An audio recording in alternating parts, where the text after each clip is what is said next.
Tonight on NAIT NewsWatch. We take a look at a potential change in Alberta's liquor laws. Sunday's event was a special request. Obviously, Canada doesn't play in a gold medal Olympic hockey game every day. Also, an in-depth look at the rising numbers of antidepressant use in youth. I am on anti-anxiety medication because I couldn't handle it anymore. NewsWatch starts now. Good evening. The province is initiating talks to extend the last call hours. The province and AGLC are now reviewing the drinking laws after the success of the gold medal game last Sunday. Our Brett Morton joins us live from our news center with more on that story. That's right. The discussion started when MLA Thomas Lukazik posed a question on social media regarding alcohol sale regulations. Last Sunday, establishments were allowed to open the doors to the public at 5 a.m. to serve alcohol, which resulted in public compliance. One establishment that opened up for customers was Central Social Hall. Central benefited from this experience and believes that this can help the business. When asked if vandalism will worsen, Tom Van Summeren doesn't believe it will become a problem if the laws are changed. Especially with our crowd. We've got, our demographic is typically older, a lot more calm than what you usually see on White Ave. But I think even White Ave would be, it wouldn't make a difference.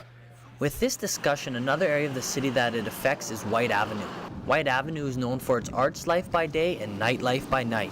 With all the clubs and shops on the Ave, one might be worried that their business or workplace could become broken into or vandalized. Kind of par for the course with the White Avenue area. You know that there are going to be some people, late stragglers coming home, some people who are still inebriated.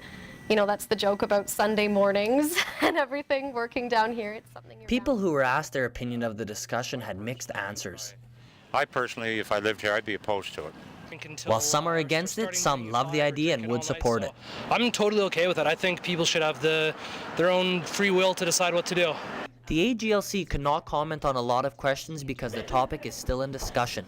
This isn't the sole reason for the government to discuss this matter, as they have planned on reviewing the Liquor Act for quite some time now. So from here, what we're going to do is certainly debrief with our law enforcement partners, municipalities, and see how things went. A lot is still up for discussion with this matter. Community members, establishments, and business owners are leaving the debate up to the politicians. What is the next step that will happen in this discussion? Finance Minister Doug Horner still needs to meet with the province as well as the AGLC board.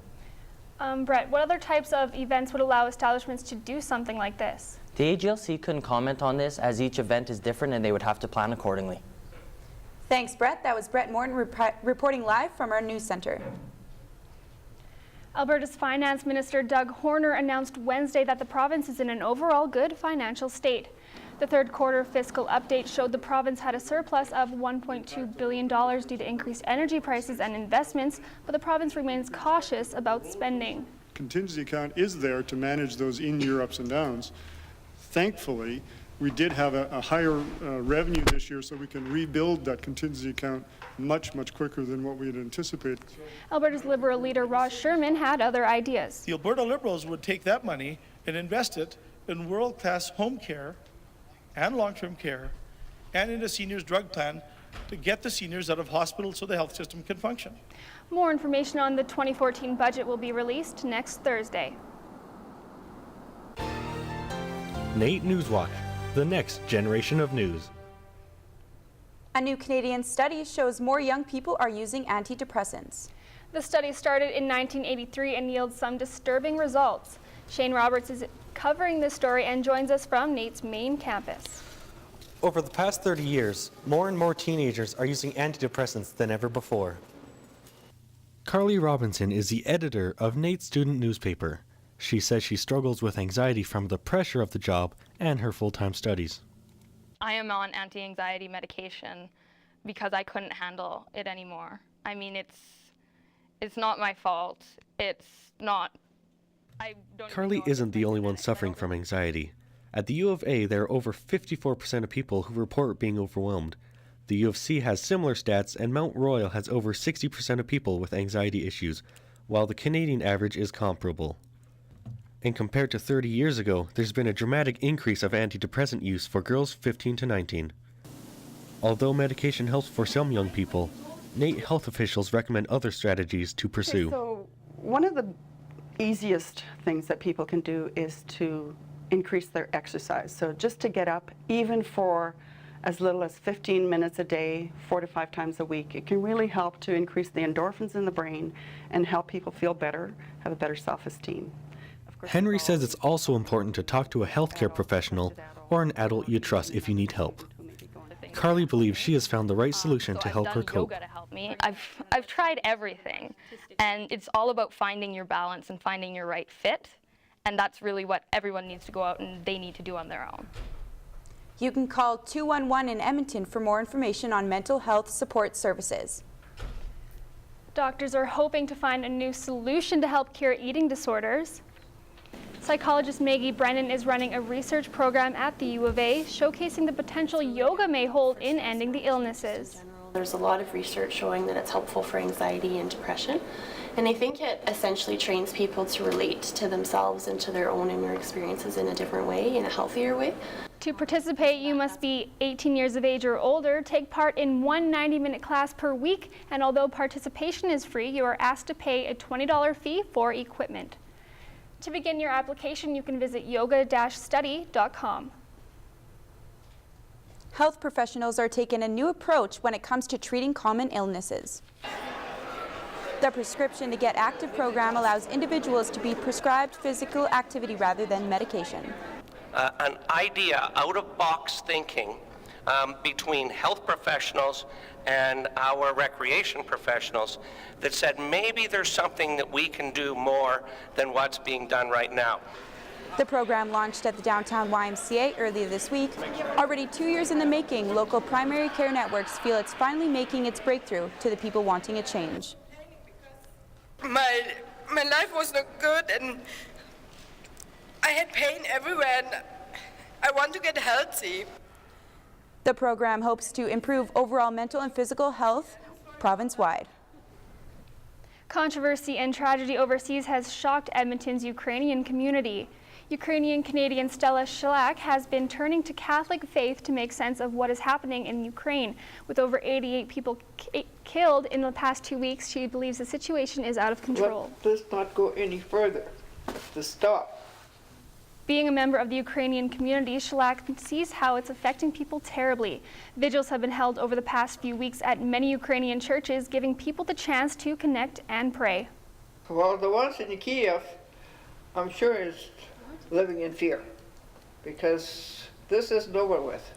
According to Stats Canada, Edmonton is made up of over 144,000 people of Ukrainian descent. It's a color not everyone wants to wear, but many people put on a pink shirt last Wednesday to take a stand against bullying. Schools nationwide turned into a sea of pink during Anti-Bullying Day, sending a powerful message out to students who are or have been bullied. St. Dominic's School took part and students were gleaming with nothing but excitement. Waverly Tariff, a grade 6 teacher, admitted that bullying has touched her life even as an adult. Being here today was an emotional moment to see the energy and the love and the desire. As a teacher, you see it often, but today seems so much bigger. Pink Shirt Day encourages people to speak up and let others know they are not alone. The digital currency Bitcoin is making itself noticed in our city. The launch of the new Bit National kiosk at West Edmonton Mall, people who use Bitcoins can now make both online and in-person transactions. You pop in your debit card, you get a Bitcoin, and then you just wait for either to go up, down, you sell it when you want. Despite recent controversy with one of the largest Bitcoin exchange firms losing money, co-CEO of Bit National Drew Glover still feels there's success in this company. We just had CoinFest here a couple weeks ago. It went extremely well. There was a lot of newcomers that were extremely curious, and they learned a lot and left excited. This new addition marks the third Bitcoin kiosk in the world. Northlands is helping local food companies field test ingredients to get new products in local menus. I'm supporting people that live around me. Mark Hughes, executive chef at Northlands, would rather use local products than import fresh food from cities outside of Canada. Alberta Flavor, Local from the Ground Up, is an initiative that helps bring more local foods to plates of Albertans. Without a healthy food processing sector within this province, Albertans would not have access to the fresh, locally grown, and locally produced food they desire. Food processors represent the second largest manufacturing sector in the province, generating over $11.8 billion per year. Coming up after the break, we take a look at international students cope with homesickness. A center on campus works to help students adjust to life in Canada. Actually, I'm still trying to adjust with the cold. It's pretty hard for me. Hi, I'm Spencer Timonson. Coming up in sports, the Ooks are hosting the Badminton National Tournament. The U of A Golden Bears volleyball team is heading down to Calgary for nationals of their own.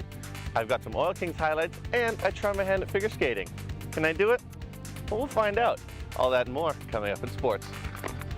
Hi, I'm Lindsay Rankin. We've been caught in a deep freeze for the month of February, and those bitterly cold temperatures aren't going anywhere for the beginning of March.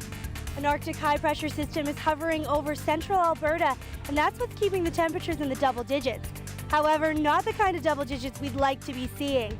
I'll let you know when we can expect to see warmer temperatures coming up after the break.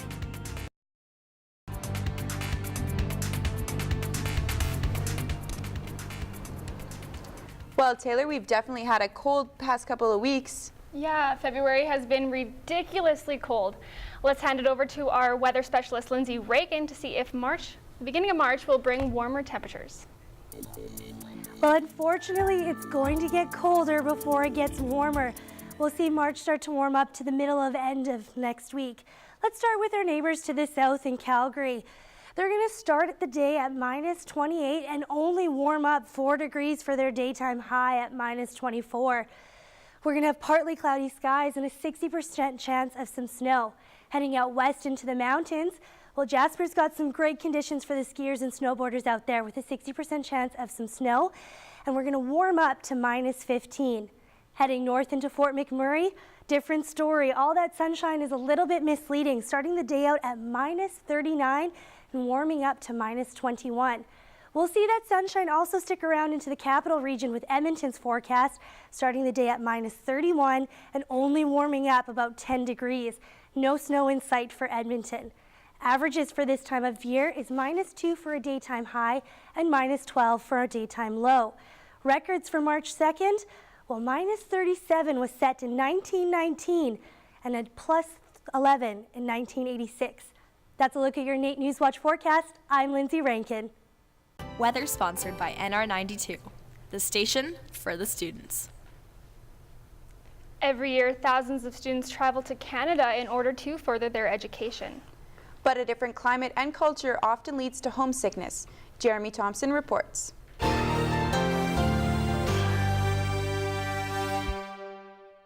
Actually, I'm still trying to adjust with the cold. It's pretty hard for me. The weather is just one of the many changes Mohammed Waki has had to adjust to since moving from Qatar to Edmonton 10 months ago. Over there, I never used to cook, never used to clean or wash my clothes or anything. And I never used public transportation because I never needed though. Waki is a NAIT student in the Bachelor of Technology Management program. Alongside his course load, he is the president of the International Club, as well as a participant in NAIT's Top Model. Being active in his school community helps him take his mind off of what he misses the most. My mom, especially, then my younger brother, and the other thing was the food. I miss my food. With over 60 countries represented by students here at NAIT, the International Student Center provides valuable resources like peer counseling, immigration troubleshooting, and academic advice to make the transition from home a little bit easier. How it tends to work, and generally there's a period of excitement, and then there's like a little bit of reality hitting where it's like, oh, this new place, actually everything is different, and there's nothing that's really familiar, and that's the point where homesickness really sets in, right? Ashraf Rushdie helps teach newcomers to Canada about Canadian culture by taking them to activities like skating and curling. So when students like Mohammed leave Canada to go home, they might just have a new place to miss. Jeremy Thompson, NAIT NewsWatch. Spencer Timonson now joins us for sports. Spencer, so schools from all around the world are coming here to NAIT. Well, not the world, but the country. But they have reinforced the gym floors for nationals. Now, I may put the bad in badminton, but the NAIT Gym hosted some of the best badminton players in the country this week. The NAIT Gym is usually seen hosting volleyball and basketball, but this weekend it sees the best college badminton this country has to offer. Teams from the ACAC, ACAA, OCAA, and Pac West are all here to compete for the title. Andy Coe is a NAIT student excited to be playing at home. It's a pretty good experience, I think, to play in front of the home fans and everything. I think it's going to be a good tournament for us. Rather than have teams compete as individual schools, they compete as their conference. So the ACAC team has players from both NAIT and Concordia playing under the same banner. The tournament is a 3-day event that started on Thursday, and Powen Lau has her plan for her matches. Just go there and own it. The tournament has players in men's and women's singles and doubles, as well as mixed doubles. Check out the results at ccaa.ca. The Edmonton Oil Kings took on the Medicine Hat Tigers in the back half of a home-and-home on Wednesday night at Rexall Place.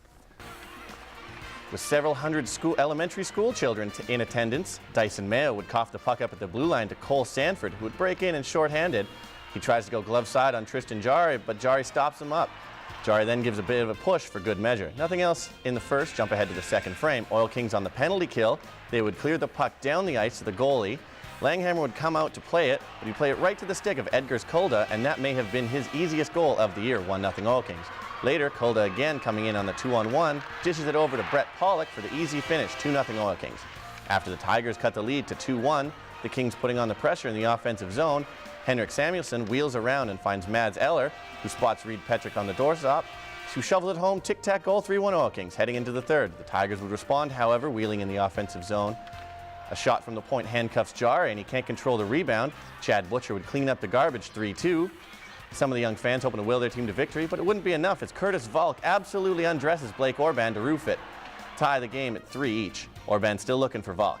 As for overtime, the Oil Kings would have all the pressure after killing off an early power play, but an unlikely bounce would end up on the stick of Blake Penner, who streaks up the ice in a 2-on-1. Penner would keep, shoot, and snipe.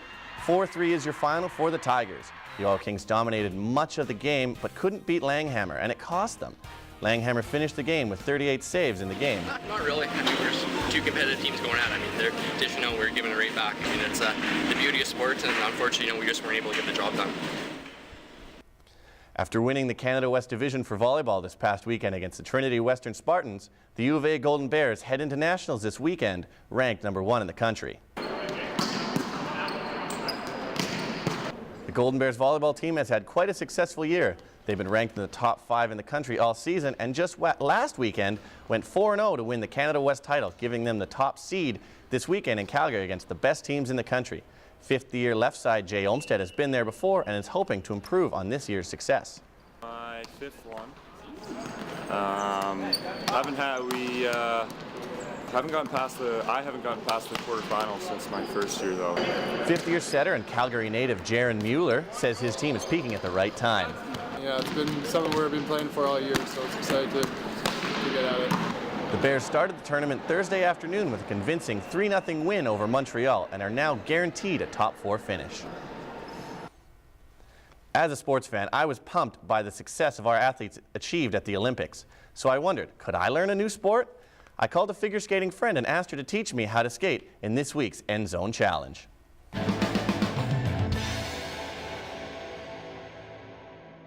And let's try a lunge. Going down like this. Growing up, I, like many young boys, played hockey, and hockey skates are very different than figure skates. So that was my first question for Lauren. What exactly is the difference?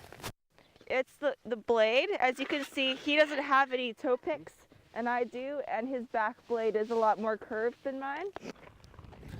Next, I asked her about the different levels of figure skating in Canada. First getting into figure skating, you start at the pre-juvenile level, and it's basically like a spin spiral jump level. You just showcase a few of the moves that you can do, and as you move up the ranks you get up to the senior level, and which is what you will see on the Olympics and the World Championships, and basically that's the best of senior will go on to represent our country.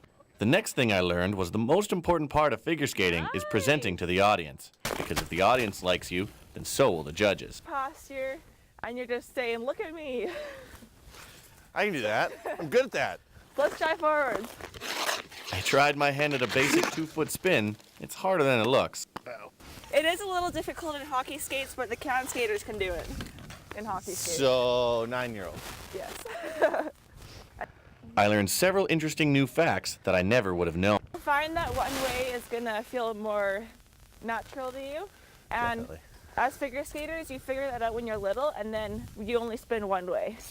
So all my jumps I do one way. I can't really go this way as well. It was clear after practicing in hockey skates that I probably wasn't cut out to be a figure skater. It sure was a cold morning. I thought I was going to lose some toes out there. Well, it looked pretty fun to me. Oh, it was pretty fun, but I don't have the grace of a Patrick Chan. I'd say. Yeah, maybe after a few more practices. Thanks, Spencer. Coming up after the break, Jessica and I visit the local food bank. We get a taste of just how hard volunteers work to feed Edmonton's hungry. And of the seats that are full, we know about 40% of our clients are actually children. I'm Andrea Coman, and coming up in entertainment, we'll take a look at a brand new texting app, and we'll also check out some improv done by high school students right here at the Citadel. NAIT NewsWatch Outerwear is sponsored by Pinnacle Sportswear and Mitchell Allen Auctioneering. Haircut and color provided by Ivory Noir, Edmonton's first color correction salon. The Edmonton Food Bank has played a huge part in our community for many years. Taylor and I got the chance to see just what it takes to make this foundation such a success.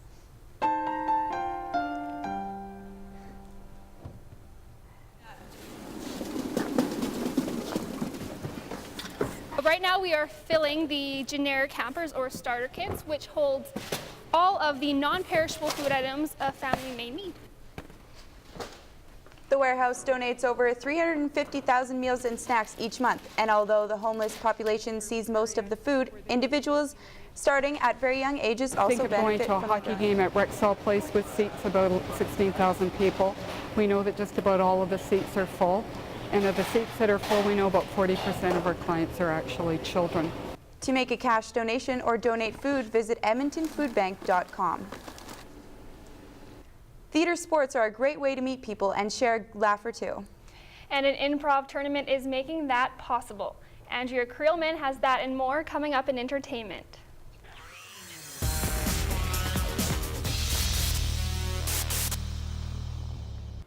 Junior high and high school students from all over the province are putting their acting skills to the test at the Wildfire Improv Festival held at the Citadel. The tournament runs for 16 days and is a combination of 3 improv tournaments providing 3 times the laughter. These young improvisers are here to learn how to tell a story on stage unscripted. This is Ayla Gandel's second year participating. The atmosphere here is so supportive, and even though we're all on different teams, we're all here to improvise and have fun, which makes it an amazing experience. This is my second. Students are marked on entertainment, technique, and narrative value and are given a score out of 5. The team who has the best score moves on to finals and wins the tournament. There is 1 prize involved for these young performers, though. Pride. The tournament runs until March 1st and will be back next season. If you don't have the time to send text messages to your girlfriend, boys, you're now in luck. There is an app for that.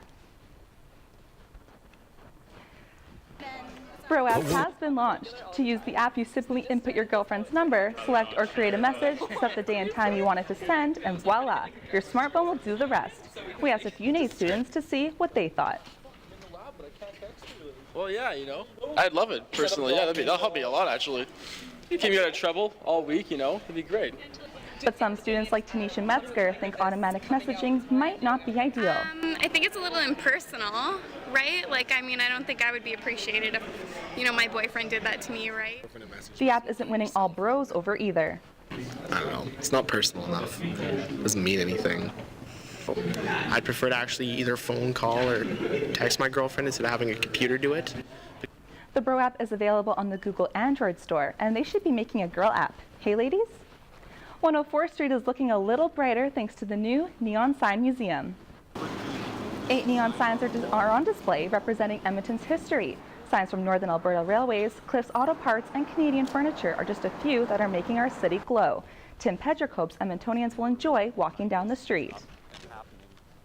And it'll be pretty neat for hockey fans to walk down this street after a game and see all the neon signs. This is the first neon sign museum in Canada, and the city plans to restore more signs soon. Well, DreamWorks is at it again. Charming, inventive, and funny, the new animated feature, Mr. Peabody and Sherman, hits theaters March 7th. The world's smartest dog, Not bad, Peabody. will face his greatest challenge. No matter how far away I might seem. Bye, Mr. Peabody! Fatherhood.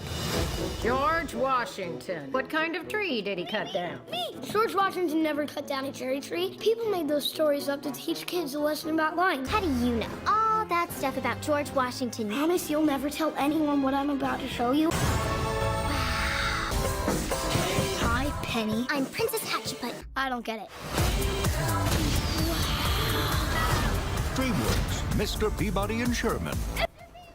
If you're looking for more of an intense, gory, and action-packed film, the epic saga continues in 300: Rise of the Empire. I have a double pass advance ticket courtesy of Warner Brothers Entertainment for the first person to tweet us at NAIT NewsWatch with the answer to this question: who is the actor that plays the role of Callisto? With the Oscars happening this weekend, this viral video will feature a few of the nominees in a way you would least expect. Here are the nominees. The Wolf of Wall Street. My name is JJ Barkfoot. The year I turned 26, or 3 to you, I buried 49 bones in the backyard, which really bites my tail because it was 3 shy of 1 a week. Gravity. I'm off leash! I'm off leash! American Hustle. Is Fido here? It's a fake. That's impossible. Who's the real artist? The master? Or the dog? Dallas Buyers Club. Welcome to the Dallas Cable Club. All right. Captain Phillips. Relax. Everything gonna be okay. Look at me. Look at me. I'm the master now. Guys, you got to see this. There's a talking dog in the boat. I can't wait to check those out tomorrow. And thank you again to Warner Brothers Canada for giving us those advanced double screen passes, so make sure to tweet your answer. That's all for entertainment. Back to you. That bro app seems ridiculous. I mean, I guess it's good for time consuming, but I do not think I would be happy texting a robot. I know, I understand. It's pretty funny, but I don't think I'd want it to happen to me. All right, thanks guys. Good night. Good night, everyone.